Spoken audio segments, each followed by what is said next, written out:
অতি বড় সুন্দরীর না হয় ঘর, আর অতি ভালো ঘরণীর না হয় ঘর। কথাটা কেন বললাম জানেন? কালকে আমি এত সুন্দর পুডিং বানিয়েছিলাম যেটাকে আমি ফ্রিজে রেখেছি, সেখান থেকে চুরি করে এক খাবলা খাওয়া হয়ে গিয়েছে। আপনাদের সামনে যে একটুখানি ভালো করে ভিডিও করে দেখাবো সেটাও সুযোগ পেলাম না। মানে পুডিংটা আমি ফ্রিজে সেট হওয়ার জন্য রেখেছিলাম, যে সুন্দর করে সেট হয়ে গেলে আপনাদেরকে সুন্দর করে কেটে কুটে দেখাবো, সেটা আমার আর হলো না। অর্ধেক খাওয়া হয়ে গেছে বাড়িতে। তো যাই হোক, সেই অর্ধেক পুডিং নিয়েই আপনাদের সামনে কাটতে চলে এসেছি। খুব সুন্দর পুডিং বানিয়েছিলাম কালকে, দেখেই বুঝতে পারছেন কিভাবে বানিয়েছিলাম। হ্যাঁ, এর আগেও আমার চ্যানেলে পুডিং বানানোর রেসিপি দেওয়া ছিল, সেটা এলাচ দিয়ে বানিয়েছিলাম, আর আজকে ভ্যানিলা এসেন্স দিয়ে বানিয়েছি। পুডিংটা কতটা সুন্দর হয়েছে দেখে তো বুঝতে পারছেন। আবার ভাইবেন না যে আমি দোকান থেকে কিনে নিয়ে এসে আপনাদেরকে দেখাচ্ছি, সত্যি আমি বানিয়েছি। আরে বন্ধুরা, ভিডিওটা পুরোটা তো দেখুন, আমি বানিয়েছি কিনা বিশ্বাস না হলে একটাবার দেখুন কিভাবে আমি বানিয়েছি।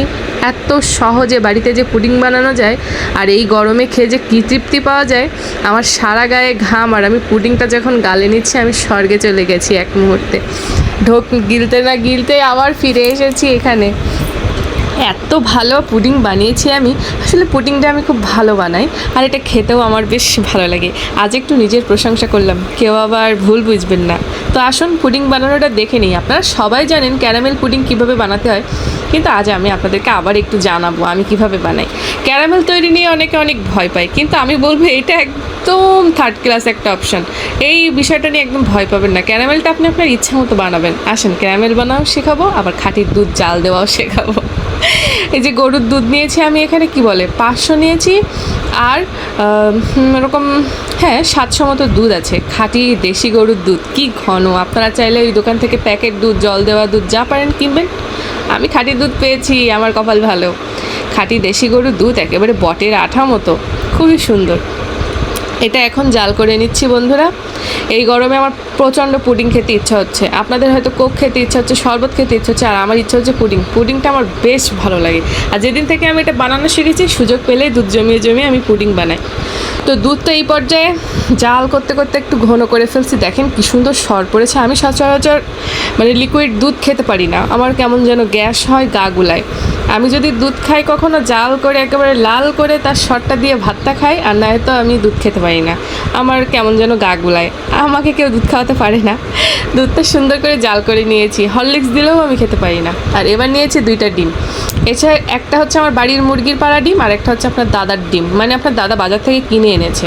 এই বড়টা হলো বাজার থেকে কিনে আনা পোলট্রির ডিম, আর ছোটোটা হলো দেশি মুরগির ডিম। তাহলে দেশি গরুর দুধ আর দেশি মুরগির ডিম মিক্স করে পুডিংটা হচ্ছে, কতটা টেস্টি হবে সেটা নিশ্চয়ই বুঝতে পারছেন। তো ভিডিওটা স্কিপ করছেন কেন? হ্যাঁ, চুপচাপ দেখুন না, হাত চুলকায় না স্কিপ করার জন্য। তো যাই হোক, খুব সুন্দর করে আমি 2টা ডিম ভেঙে নিয়েছি। এবার 2টা ডিম সুন্দর করে আমি চামচ দিয়ে এভাবে নাড়িয়ে চাড়িয়ে নিব। বেশি ঝামেলা নেওয়ার দরকার নেই। পুডিং বানানোর সময় মনে করবেন মাথা একদম হালকা থাকবে, এটা কোনো চাপের ব্যাপার না। এই এমনি চোখ বুঝতে না বুঝতেই আপনার জমে যাবে, ঠিক আছে? যেরকম করে বর শাড়ি কিনে এনে দিলে বরের সাথে গল্পেই জমে যাবেন, ঠিক সেরকম করে আপনার পুডিং জমে যাবে। মানে একদম টেনশন নেবেন না, পুডিং বানানো একেবারে জম্মের সহজ। এর মতন সহজ রেসিপি দুনিয়াতে নাই। যারা ভয় পায় পুডিং বানাতে তাদের জন্য কথাগুলো বলছি, আর যারা আমার মতন এরকম পুডিং বানানোতে এক্সপার্ট হয়ে গিয়েছেন তাদেরকে বলছি। শোনেন, এবার চিনি দিচ্ছি। এটা আপনার বরের কাছ থেকে শুনে দেবেন সে কীরকম মিষ্টি পছন্দ করে। কম বেশি যা খুশি দেবেন। আমার মিষ্টি পছন্দ করে তাই বেশি দিলাম। চিনিটা দিয়ে ডিমের মধ্যে ফাটাচ্ছেও ভগবান কীরকম ঘেন্না করে এই সময়টা আমার।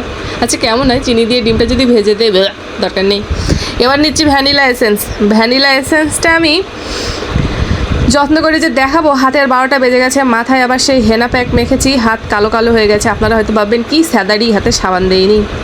আরে না বন্ধুরা, মাথায় হেনা প্যাক দিতে যে হাতের কালার শেষ। এবার আমি ভ্যানিলা এসেন্স ওই সিপির 1 সিপি, আর তারপরে একটুকুন সিপি দিছি, মানে হাফ সিপি দিয়ে ডিমটা ফাইন করে গুলে নিছি, তারপরে দিয়ে দিলাম। আরে শটটা যা দারুণ, এই শটটা দিয়ে ভাত খেলে জান জুড়িয়ে যেত, কিন্তু থাকা অন্য একদিন খাবো। দেশি গরুর দুধ তো, তাই শটটা এরকম চটের মতো পড়েছে।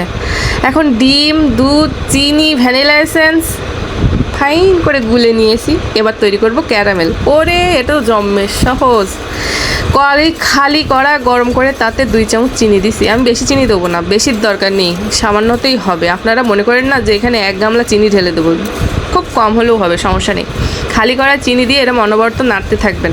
এক খাবলা জল ঢেলে দিয়েন না যেন, তাহলে আবার ডলা পাকায় কেমন একটা চিনি চিনি কালার আসবে, ক্যারামেল তৈরি হবে না। কিন্তু ধৈর্য সহকারে মৃদু আছে নাড়তে নাড়তে নাড়তে নাড়তে নাড়তে নাড়তে একটা সময় দেখবেন একেবারে তেলাপোকার কালারের মতন একটা কালার চলে এসেছে। তেলাপোকার পাকনার কালার দেখেছেন কীরকম, আর ক্যারামেলের কালারটা আমার কাছে সেম লাগে। এই জন্য ক্যারামেল তৈরির সময় আমি নাক কান একটু ওইদিকে ঘোরায় রাখি, আমার আবার বেশি ভাবলে খাইতে পারবো না। তো যাই হোক, এবার ক্যারামেল তৈরি করছি, ভয়ের কিচ্ছু নাই, তৈরি হয়ে যাবে। সামান্য জল দেওয়া যেতে পারে, না দেওয়ার চেষ্টা করবেন, ঠিক আছে? বেশি করে চিনি দিলে জল লাগবে না, অল্প চিনিতে একটু জল দিলে হবে। তো ক্যারামেল কিন্তু আমার তৈরি হয়ে যাচ্ছে, এই যে দেখেন হালকা হালকা ভিজে ভিজে গেছে চিনিগুলো। তো এবার তো আমি ক্যারামেল তৈরি করছি। এই ক্যারামেল করাটা দেখে একদম ভয় পাওয়ার কিচ্ছু নেই, খুব সুন্দর হবে। যেভাবেই আমি যত সাদারিভাবেই করি না কেন, এই ক্যারামেলটার জায়গা মতন ঠিক চলে আসবে। মানে ওই যে সারাদিন বর যতই চারদিকে ঘুরে বেড়াক না কেন, রাতে আপনার কাছে ঠিক চলে আসে, ঠিক সেরকমভাবে ক্যারামেলটা জায়গা মতো চলে এসেছে। এবার আমি যে পাত্রে হচ্ছে পুডিংটা বানাবো সেই পাত্রে ঢেলে দিয়েছি। দেখেন দেখতে কেমন বিচ্ছিরি হয়েছে, মনে হয়েছে এ বাবা এটা কোনো সুন্দর হলো, ক্যারামেল হলো, এটা কেমন বানাইছেন? আরে কিচ্ছু হবে না, দাঁড়ান না, ভিডিওটা শেষ করেন। ওই ক্যারামেল দিয়েই আমি সুন্দর একটা পুডিং তৈরি করে আপনাদের দেখাবো। এখন ওই টিফিন কোটার ভিতরে যে গুলাটা গুছিলাম ডিম টিম দিয়া, ওইটা দিছি ঢাইলে, তারপরে মুখটা লাগায় এখন প্রায় আমার 40 মিনিট মতো লাগছে। চুলায়, মাটির চুলায় পুডিং বানাচ্ছি। আমার তো এখন 40 মিনিট কেন 80 মিনিট লাগলেও সমস্যা নেই, আমার তো আর গ্যাস পড়তেছে না, বাড়ির কাঠ জাল দিতেই আসি। ঠিক আছে, ছোট্ট একটা মাটির চুলায় সুন্দর করে ক্যারামেল পুডিংটা আমার তৈরি হয়ে গেছে, এই যে দেখেন। আর এবার ভেতরটা খুব সুন্দরভাবে কুক হয়েছে কিনা ওই যে দাঁত খোসা কাটি দিয়ে দেখলাম, এখন হয়ে গেছে। এখন ক্যারামেলটা আমি সুন্দর করে প্লেটে ঢেলে আপনাদেরকে দেখাবো আমি কত সুন্দর ক্যারামেল বানাতে পারি। আমি ভুল বলছি, পুডিং। আমার মাথা ঠিক নাই বন্ধুরা, আসলে এই পুডিং দেখলে আমার মাথা কাজ করে না। সুন্দর মেয়ে দেখলে যেমন বেটাদের মাথা কাজ করে না, আমার সেরকম এরকম সুন্দর পুডিং দেখলে না একটুও মাথা কাজ করে না, মনে হয় এটা আমি কোনোদিন খাবোই না। ফ্রিজের মধ্যে তুলে রেখে দেবো আর একটু একটু করে বের করে দেখবো। আমার তো খেতেও ইচ্ছা করে না, কাটতেও ইচ্ছা করে না। এই পুডিংটা কাটতে বললে দেখেন কোথায় আপনার সে ক্যারামেল, ছাদারির মতো ক্যারামেল দিয়ে আমি কি সুন্দর পুডিং বানায় দিলাম, দেখছেন? এত চাপ নেয় নাকি কেউ? আরে পাগল, কোনো চাপ নেই। দেখেন বাটি একেবারে ক্লিয়ার, মাজাও লাগবে না, এমনি রেখে দেন। এই না পিঁপড়ে হবে কিন্তু, মেজে থুয়েন। এবার দেখেন আমার পুডিংটা কত সুন্দর হয়েছে, আর পুডিংয়ের উপরে নারিকেল গাছের ছায়া পড়ছে। ভিডিওটা করতে পারছি না, মানে পুডিং দেখাবো না, মানে নারিকেল গাছ চলে আসছে, তাই একটু সরে বসলাম। এত সুন্দর পুডিং কি কাটা যায়? কিভাবে কাটবে মানুষ? আমার তো কাটতে গেলে বুক কাঁপে, তবুও তো মানুষ পারে, তাই না? তবুও তো মানুষ কাটে। আমি তো পুডিং কাটতে ভয় পাচ্ছি। কত ছেলে আছে, কত শাশুড়ি আছে যারা একটা নিষ্পাপ মেয়েকে স্বপ্ন দেখিয়ে শ্বশুরবাড়িতে নিয়ে এসে তার জীবনটাই ধ্বংস করে দেয়, ঠিক আছে?